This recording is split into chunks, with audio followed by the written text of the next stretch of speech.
there are a whole assortment of words that people hear, and they automatically, unconsciously elicit all of these emotional responses and all of these associations and all of these presuppositions and assumptions about whatever that thing is, which then means that what they experience now is basically only what they are already programmed to experience, and then what they experience in the future is just more of that same exact thing. But the problem is they don't even realize it. So I'll give you some examples of this. I could say Biden or I could say Trump. And for most people, there's going to be some kind of emotional reaction depending on how far invested they are. Or some people are going to claim they don't have an emotional reaction because they're retreating to apathy, they're retreating to denial, they're retreating to ignorance, and they're retreating to trying to pretend to be above or beyond or separate. If you were a fish and you lived in an aquarium and you were tucked off in the corner and you're like, oh, the water doesn't affect me because I just don't deal with it. It's like, well, yeah, but you live in the environment and you're sharing it with everyone else, so it affects you whether you like it or not. But you're just choosing this version of avoidance and telling yourself. People on one extreme, they say Trump, they feel good. But then the people on the Biden end, they feel very bad. They feel very angry. They say orange man bad and racist, fascist, misogynist, blah, blah, blah, blah, all these other things.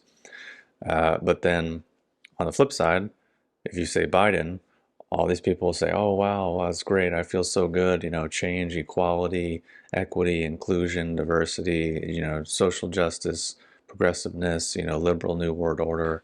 Yay. But then the people on the Trump side are like, oh, he's a communist. You know, he's like a groomer. He's a child sniffer. He's a pedophile. He's, you know, a career criminal. He's a hypocrite. Like all these other negative associations, which thing is, a lot of these things are actually true, and this is where it gets confusing for people, is that both things can be true at the same time. So another great example of this is climate change, another huge buzzword that people are massively emotionally programmed to. We could get into COVID, another great one, vaccines, religion, Christianity, power, structure, responsibility, domination.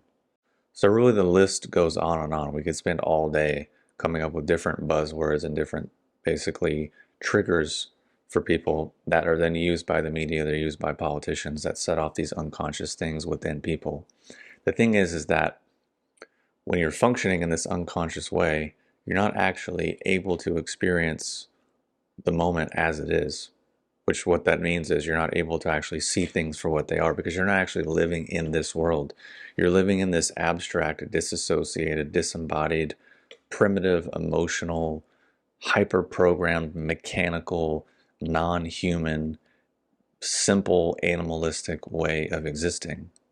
But you don't realize it because you think either I'm on this side of it, so I'm better than everyone else, or I'm on this side of it, so I'm better than everyone else, or screw it, I don't even care, this stuff doesn't even bother me.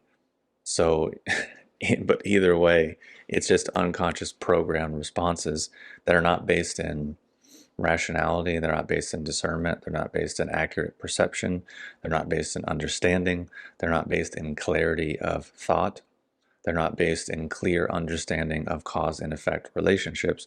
They're based on unconscious emotional reaction. So that is all the complete opposite of any degree of healing, transformation, personal growth, personal development, empowerment, or any capacity for genuinely connecting with another human being.